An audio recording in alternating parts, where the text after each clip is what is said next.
ternyata ada informasi ya sedikit dari sini kita bisa lihat kawan-kawan sekalian bahwa ujian P3K Kemenag dijadwalkan Desember. Ini kita kutip dari Mitra Pos ya. Kita kutip dari Mitra Pos. Apa detail informasinya kawan-kawan sekalian?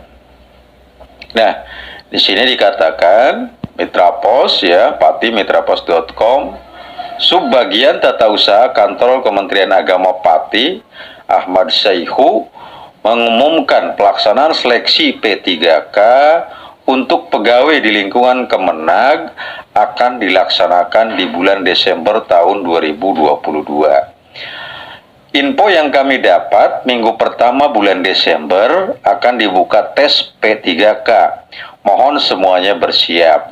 Hal ini diungkapkan Syaihu saat acara pemetaan wawasan kebangsaan dan pemahaman keagamaan bagi penyuluh agama Islam PNS dan non-PNS yang digelar di Aula Kantor Kemenag Pati Selasa 2 November 2022 lalu.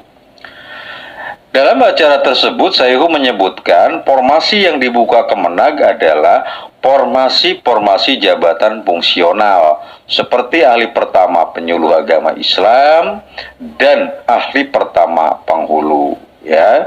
Kemudian lebih lanjut, ia belum memberikan keterangan terkait tanggal detail kapan ujian P3K di Kemenag itu akan dilaksanakan. Ini kawan-kawan sekalian statement yang disampaikan oleh Subbag Tata Usaha Kantor Kementerian Agama Pati ya, kabupaten atau kota ya, di situ dikatakan. Ya, untuk seleksi P3K Kementerian Agama itu ya, ini saya coba ambil dari ketentuan atau persyaratan pada tahun 2021 kawan-kawan sekalian ya. Ini tentang pelaksanaan tes pelaksanaan seleksi calon pegawai pemerintah dengan perjanjian kerja atau CPPK ya, Kementerian Agama Republik Indonesia. Ini saya garis bawahi, ini adalah informasi persyaratan yang tahun 2021 kawan-kawan sekalian. Tapi yakin sebetulnya tidak akan banyak perubahan kalau dari sisi persyaratan ya. Itu maksudnya mah. Ini yang poin pertama gitu ya. Dia harus memiliki persyaratan-persyaratan tertentu kawan-kawan sekalian.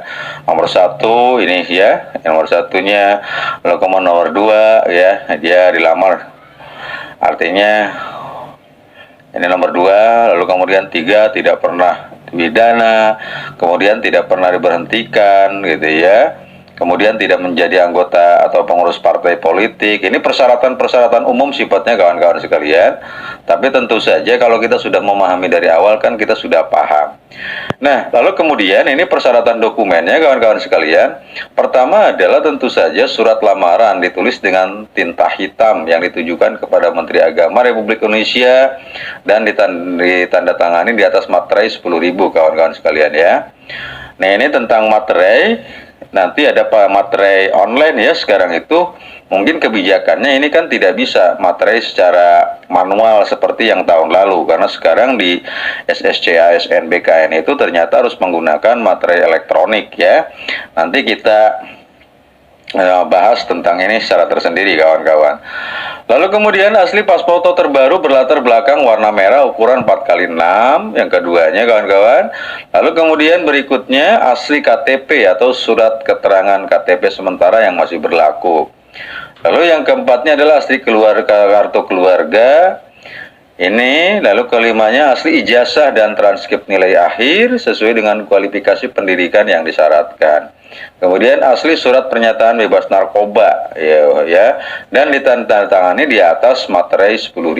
Lagi-lagi ini tentang materai nanti kita bahas secara tersendiri kawan-kawan sekalian. Kemudian asli surat pernyataan bersedia ditempatkan dan ditandatangani di atas materai. Nah, untuk pernyataan-pernyataan ini kawan-kawan sekalian ya, ini biasanya nanti ada di lampiran pengumumannya. Mudah-mudahan secepatnya keluar ya di tahun 2022 ini. Karena kalau yang ini itu adalah, saya informasikan dari awal bahwa ini adalah sebagai gambaran saja, karena kita ambil dari yang 2021 ya.